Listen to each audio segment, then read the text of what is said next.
가지고 있는 것 같아요. 내가 진짜 영화에서만 보던 이런 일들을 눈앞에서 목격하고 있구나. 사삼도 사실 다들 이렇게 알고는 있지만 저도 이번 거를 준비하면서 좀 내가 사삼에 대해 정말 잘 몰랐구나라는 생각을 많이 하게 된 것 같아요. 그러면서 이번 계엄 사태와도 비추어서 많이 생각을 해봤고 정말 국가폭력이라는 게 계속 일어나는 게 어떻게 이 21세기에 가능한 일인지 그런 생각을 많이 하게 되더라고요. 그래서 좀 기성세대이시기도 하고 국회의원으로서도 그리고 한 사람으로서 이 사태를 어떻게 바라보고 계신지를 여쭤보고 싶어요. 네, 오늘 4.3 이제 77주년 되는 날 이렇게 하게 돼서 정말 뜻깊게 생각합니다. 특별히 오늘 많은 국민들이 오늘 하루 시간이 매우 기시지요. 내일 아침이 밝아올까? 내일 아침 밝았을 때 어떤 느낌일까? 그런 생각하실 거라고 생각합니다. 그 간절함들은 결국 우리가 태어나서 특히 대한민국에서 이렇게 자라고 교육받아 오면서 그리고 지금까지 여러 어려움이 있었지만 지금까지 오면서 그래도 내가 열심히 하고 착하게 살고 또 우리 아이들에게 우리 후배들에게 착하게 살면 더 좋아진다. 괜찮게 살 수 있다. 또 자랑스러워 할 수 있다. 이런 믿음을 스스로도 갖고 주변에 어쨌든 견디자. 이런 이야기를 해왔기 때문일 거라고 저는 생각합니다. 지금도 우리가 그걸 믿기 때문에 어떤 이런 어려움도 결국 우리를 무릎 꿇게 하지는 못하고 결국 우리 모두가 함께 앞으로 갈 거다. 이런 이제 믿음이 있기 때문이라고 생각하는데요. 이 국가 폭력이 가장 큰 문제가 되는 것은 바로 그 믿음을 흔들기 때문이라고 생각합니다. 국가가 존재의 이유가 뭐냐?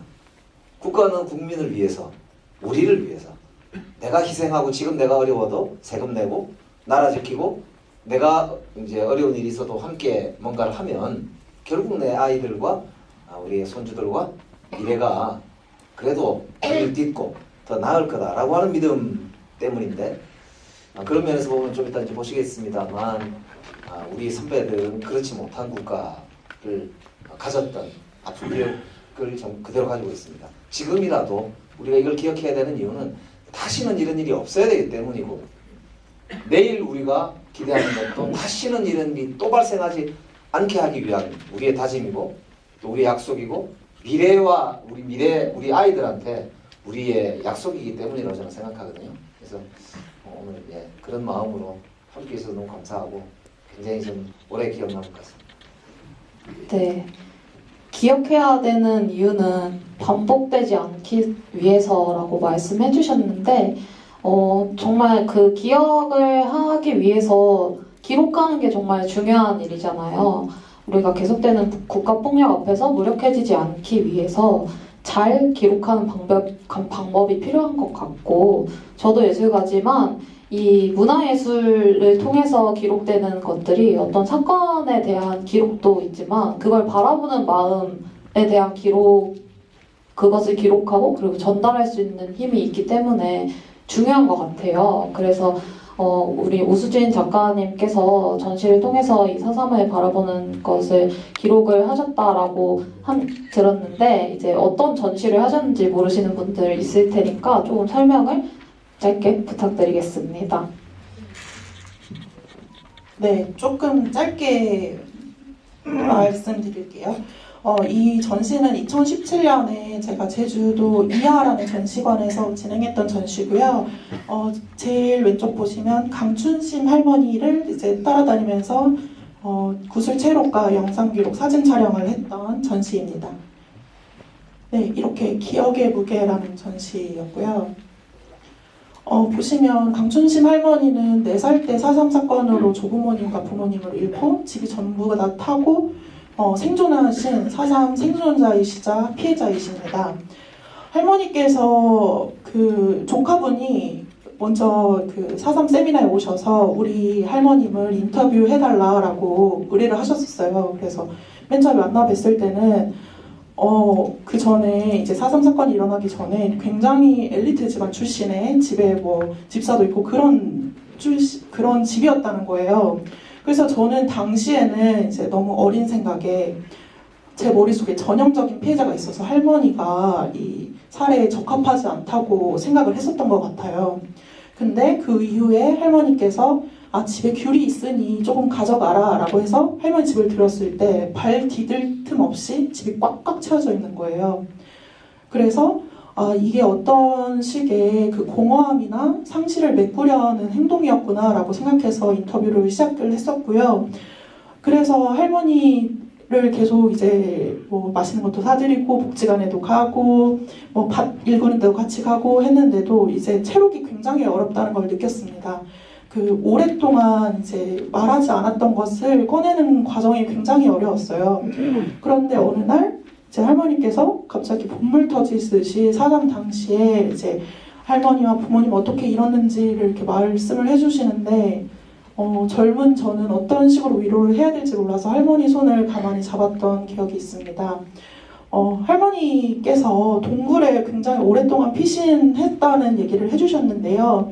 할머니 집이 마치 너무 큰 동굴 같았어요. 그리고 여전히 그 기억에 얽매여 있는 게 아직 동굴에서 못 나오셨구나 라는 생각이 들어서 굉장히 마음 아팠고, 이 기억의 무게라는 전시는 그런 할머니와 같이 노래도 부르고 얘기도 듣고 그리고 여러 가지 종이접기도 하고 이런 모든 활동들을 영상과 사진으로 기록한 전시입니다.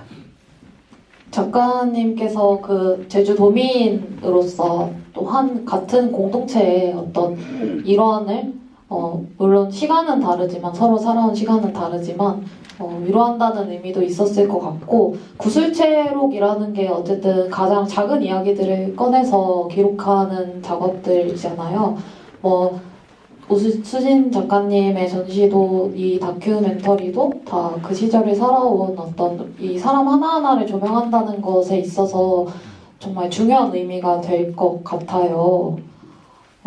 그래서 좀 저희 작가님과 같이 이렇게 4.3 같은 국가 폭력을 좀 제대로 기억하기 위한 노력들이 많이 있는데, 의원님한테 좀 질문을 드리면 윤석열 정부에서 5.18 같은 민주화운동을 폭동으로 몰아가는 이런 퇴행적인 역사 의식을 가진 인사들을 감싸거나 하는 행보들을 많이 보여왔잖아요.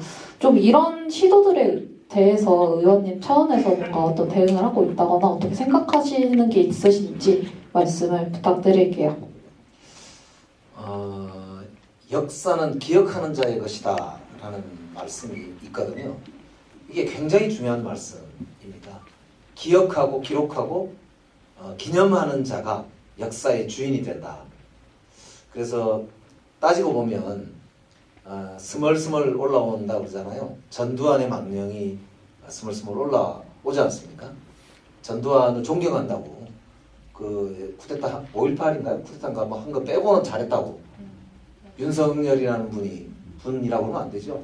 그런 자가 그 이야기를 했지 않습니까?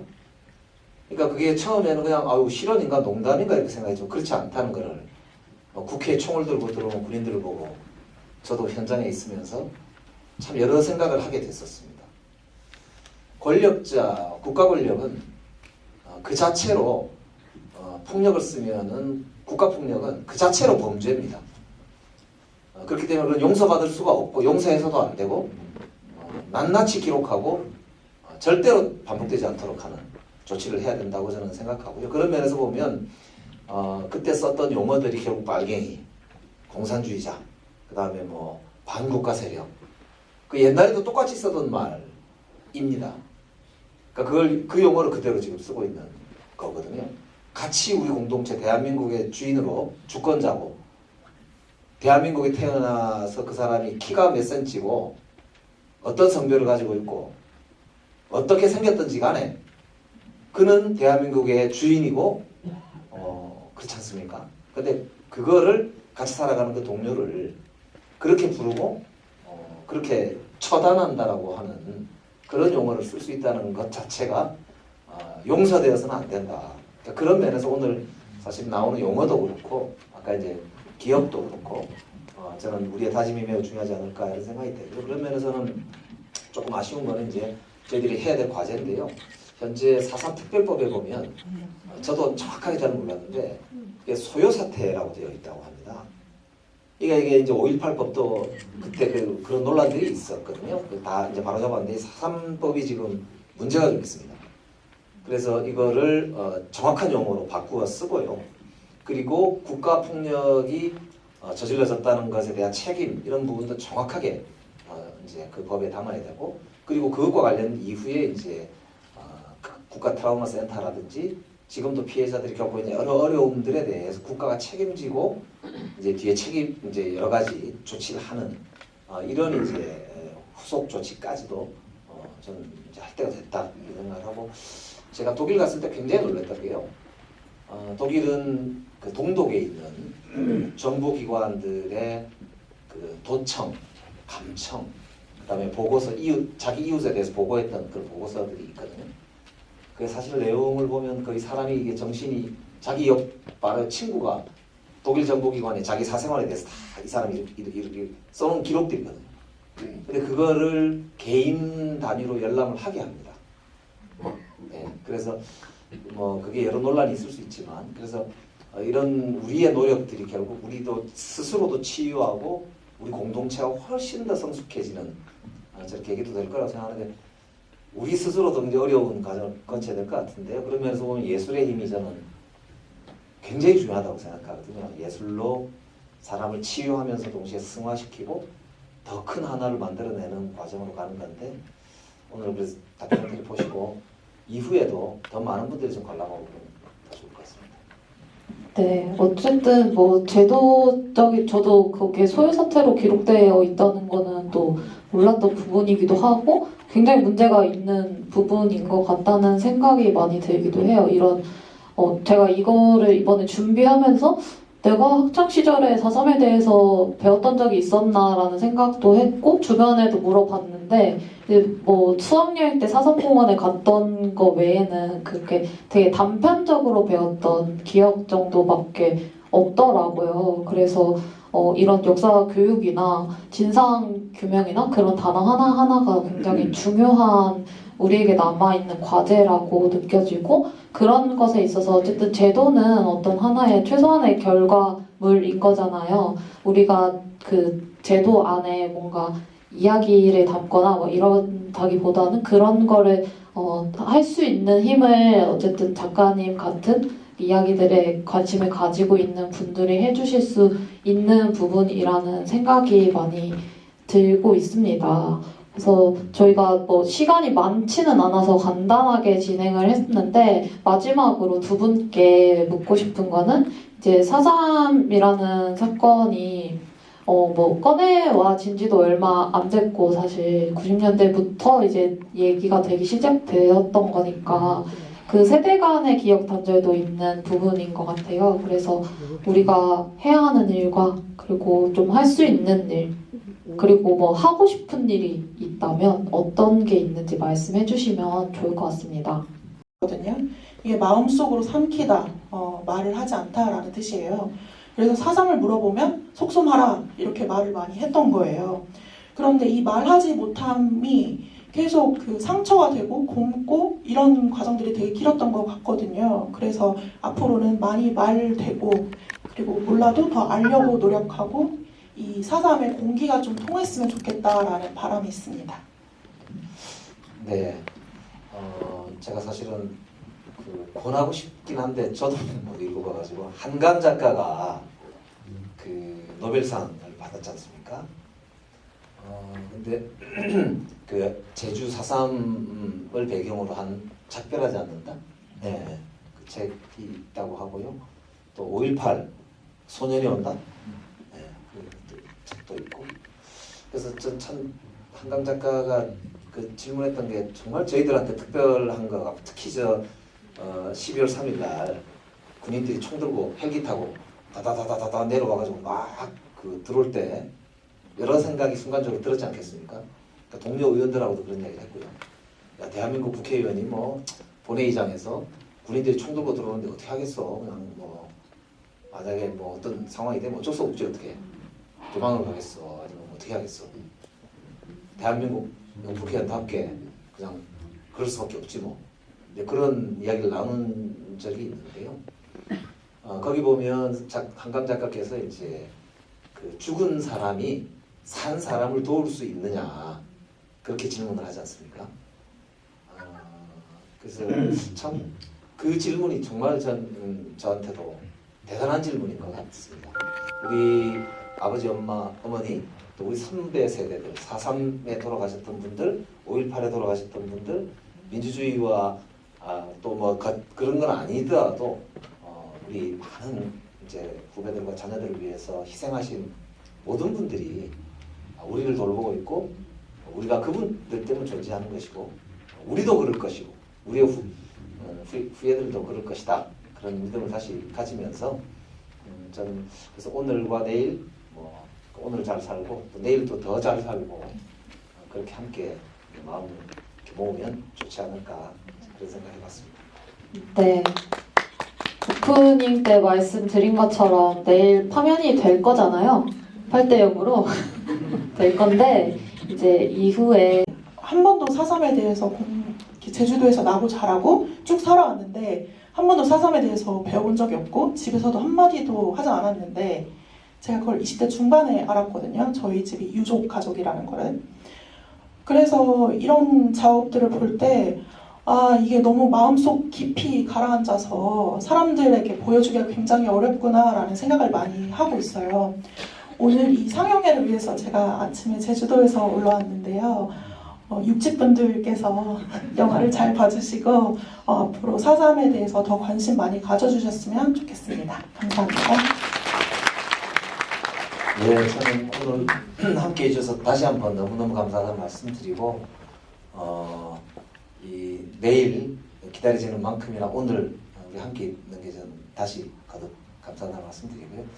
하나 부탁을 좀 드리자면 예술가들을 힘나게 많이 응원도 좀 해주시고 예술을 많이 이렇게 응원해 주시면 감상도 많이 하시고 하면 좋을 것 같아요.